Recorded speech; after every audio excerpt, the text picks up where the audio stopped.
आज कृषी दिनानिमित्तानं शेतकऱ्यांना रस्त्यावर या ठिकाणी उतरावं लागतंय।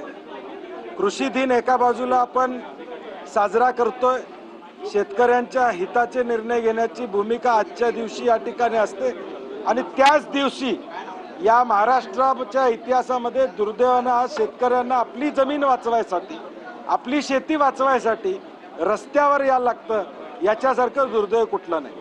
आणि म्हणून गरज नसलेला शक्तीपीठ महामार्ग शासनानं रद्द करावा अशी आमची मागणी आहे। वारंवार आम्ही सांगतोय की या रस्त्याची गरज नाही आहे। आता तर कॅबिनेट नोटची माहिती सगळ्या महाराष्ट्राच्या जनतेपुढे त्या ठिकाणी आलेली आहे आणि म्हणून पुन्हा एकदा सरकारला आमची विनंती आहे की हा महामार्ग रद्द करावा। आजचं आंदोलन शांततेनं होऊ द्यावं, कारण की शेतकऱ्याच्या भावना आहेत। नोटीस देऊन तुम्ही काय करणार आहात? एक दिवसाची नोटीस द्याल, परंतु कायमस्वरूपी जे आमच्या जमिनी तुम्ही काढून घेणार आहात त्याच्याबद्दल या ठिकाणी तुम्ही काय बोलणार आहात का नाही? आणि म्हणून आजचं आंदोलन हे 12 जिल्ह्यामध्ये हजारो शेतकरी आज रस्त्यावर आपल्याला 11 वाजता उतरलेले दिसतील।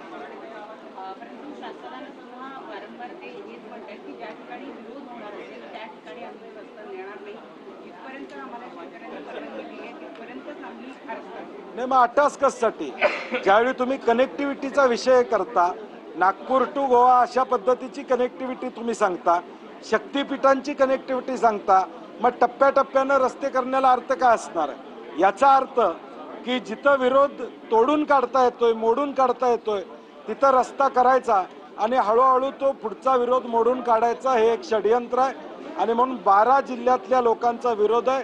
त्यामुळे टप्प्याटप्प्यानं असू दे किंवा जिथं विरोध नाही असं म्हणतात ते चुकीचं आहे। शेतकऱ्यांचा प्रखर विरोध या प्रोजेक्टला निश्चितपणे त्या ठिकाणी।